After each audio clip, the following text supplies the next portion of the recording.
Here at home, pushing and shoving got so bad some shoppers complained about the potential dangerous situation. Consumer watchdog Jenn Strathman is live at BrandSmart in West Palm Beach. And Jenn was there earlier when the doors opened. What's the scene like now, Jenn? It's much calmer now, but you can see there's still a steady stream of people that are coming in this evening. The good news, the line that was wrapped around the building is done. It's ended about 10:30. They were letting people in here in waves of people, so about 10:30 the line stopped. But there was a rush of people today when the doors opened, and people were pushing to make sure that they got the savings they wanted.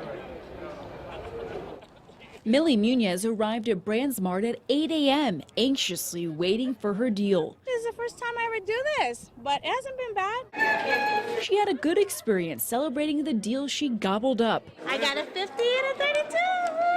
But 45 seconds later, the crowd turned wild, screaming, pulling, and pushing to bust through the doors first for the doorbuster deal tickets. What do you think of it, sir? What did you think of these crowds? Like it. What number were you in line? 21.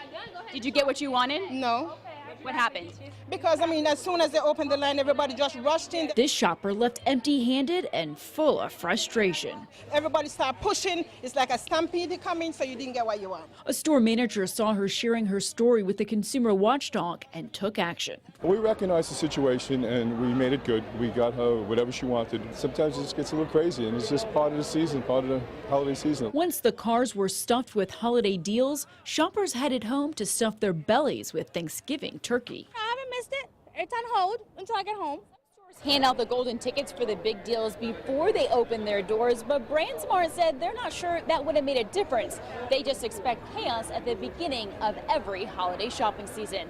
Live in West Palm Beach, I'm consumer watchdog Jenn Strathman, fighting for you. All right, Jenn, thank you. Well, according